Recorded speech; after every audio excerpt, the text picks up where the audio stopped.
Now, let us see the barometric method of demand forecasting. This is the enhanced version of economic indicator method. In economic indicator, we are using only indicators, but in barometric method, these indicators again are divided into three categories. That category are leading series, coincidental series, and lagging series. See, let us understand the meaning of this barometric forecasting first. The barometric method is based on the approach of developing an index of relevant indicators.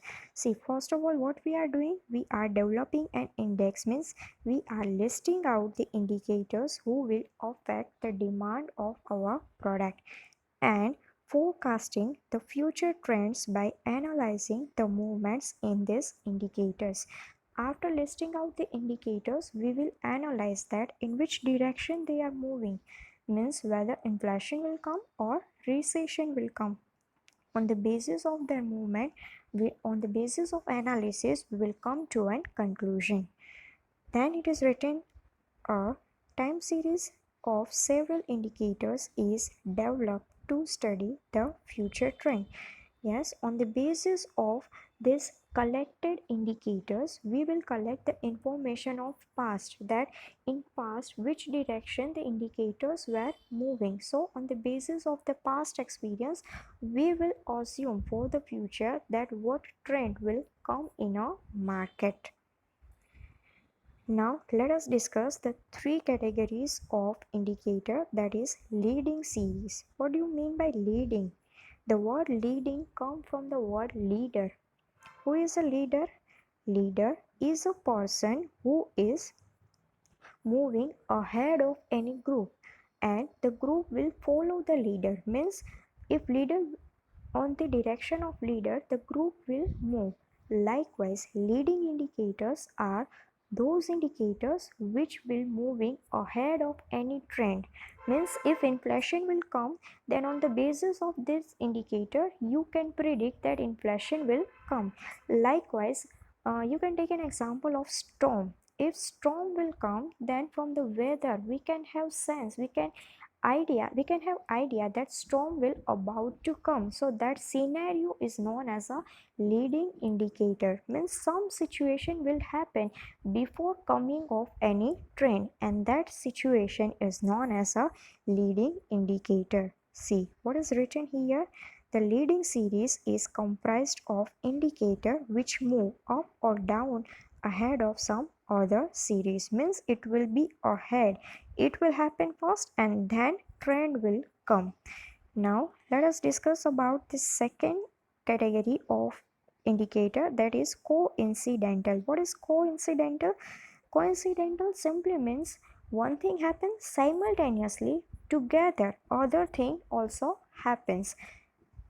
Take the example of 12 o'clock. At 12 o'clock, the minute arrow and a second arrow and a clock arrow, clock arrow will be together. The three arrows will be together. So that situation is known as a coincidental series.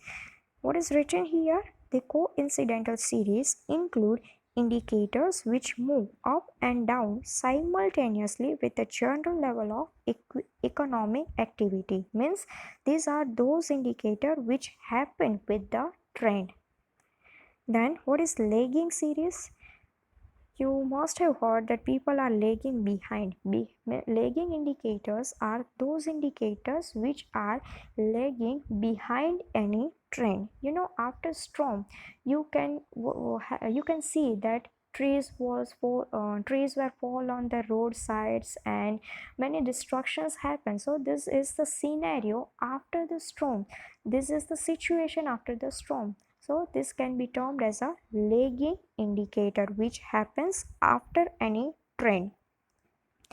What is written here? A series consisting of those indicators which after some time lag follow the change. Means the indicators are those indicators which will come into existence after a particular trend can end. Okay, now let us discuss in detail these three categories of indicators. First of all, leading series. Leading series, again I am repeating those indicators which come ahead of any trend. See what is written here. The examples in each of the series is given. The most common examples of leading indicators are: first, net business investment index. See, in barometric method, at least we can get idea that whether inflation will come or recession will come. See, the first indicator is net business investment index. If business investment increases, then it will increase the production activity in an economy, and which will give employment to so many people. It simply shows that inflation will come. If investment increases, then this is a sign that inflation will come. If investment decreases, then this is a sign that recession will come. The second indicator is a new order for durable goods. You can have experience of yourself. If you have a surety that in future your demand will increase, then you will start buying luxurious commodity, maybe not on a cash, then on a down payment. Why? Because you think that in future your income will increase. Likewise, if number of durable goods orders are increasing in economy, then this is a sign that inflation will come. Simultaneously, if the number of durable goods orders are decreasing, then it is a sign that recession will come. Then the third indicator is change in the value of inventories. Definitely, if you are placing a bigger order of durable goods, then it will start increasing the price of the goods. And if the number of orders will reduce, then the price will also reduce. So if price will increase, it would mean inflation will come, and if price will decrease, then it would mean that recession will come. Then next one, corporate profit after tax. See, from the profit of 1 year, you can assume that in next year what a company is about to do. If company's profit is increasing, then definitely they may have a program to go for expansion, which will result into inflationary situation. Yes or no? So if corporate profits are increasing, then this is a sign that inflation will come, and if corporate profits are reducing, then recession will come. Now let us see the examples of coincidental series. Again I am repeating, coincidental indicators are those indicators which will move with the trend. Let us see the first one, the rate of unemployment. See, in leading series, we have predicted whether inflation will come or recession will come. Now, in coincidental series, we will verify whether inflation has come or recession has come. The first one, rate of unemployment. If unemployment increases, then definitely this is the scenario of recession, and if unemployment reduces, then you can say that this is a inflationary situation. Then second one, the number of employees in a non-agricultural sector. Non-agricultural sector simply means more of people are getting employment in industries and in service sector. See, if an economy is developing, then more number of people are getting job in manufacturing sector and in a service sector. So if it would mean that inflation will come, and if more people are joining agriculture, means recession is there. Then third one, sales recorded by manufacturing, retail and trading sectors.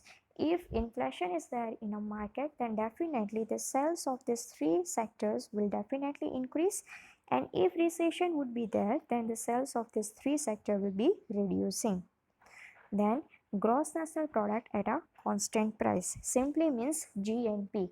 If GNP is more, then it is inflation, and if GNP is less, then there is a recession. Now let us see the last category of this barometric method, that is a lagging series. I am repeating again, lagging indicators are those indicators which are moving after any trend, which are moving after completion of any trend. The first example is outstanding loan. See, If outstanding loan is more, means the businessmen are not able to pay the loan.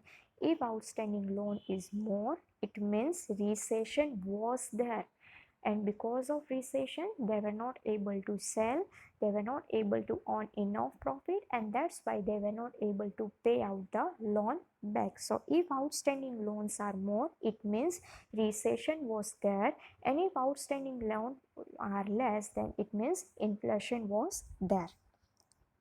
Then second example is labor cost per unit production. If inflation is there, means everyone is getting job. In that situation, the wages are also more. But if unemployment is there, means recession was there, means no one was getting job. The labor is in abundant supply. It means they will be ready to do a job at a least rate also. So if the wage rate is less, means recession is there, recession was there, and if the wage rate are more, it means the inflation was there. Then the last example is lending rate for short term loans. See, what is a lending rate? Means the banks are ready to give you loan. Why they are ready to give loan? Because they are having the fund in excess. Why they are having fund in excess? Because people are not spending the money, they are depositing with the bank. It means there is a less demand in a market, means there is a recession. In recession, generally the lending rates are less, so that bank can easily give loan to the people, and they can start doing production activity, and they can convert recession into inflation. So if lending rates are less, means recession was there, and if lending rates are high, means inflation was there. So what is the use of this lagging series? On the basis of lagging series, you can verify whatever you have predicted in a leading series, whether the particular trend has come or not, whether your predictions were correct or not. As I have told you earlier that this barometric method is enhanced version of economic indicator. The advantage and disadvantage are same for barometric method and economic indicator method. So here we are completing our other methods of demand forecasting. From next lecture we will start statistical methods of demand forecasting.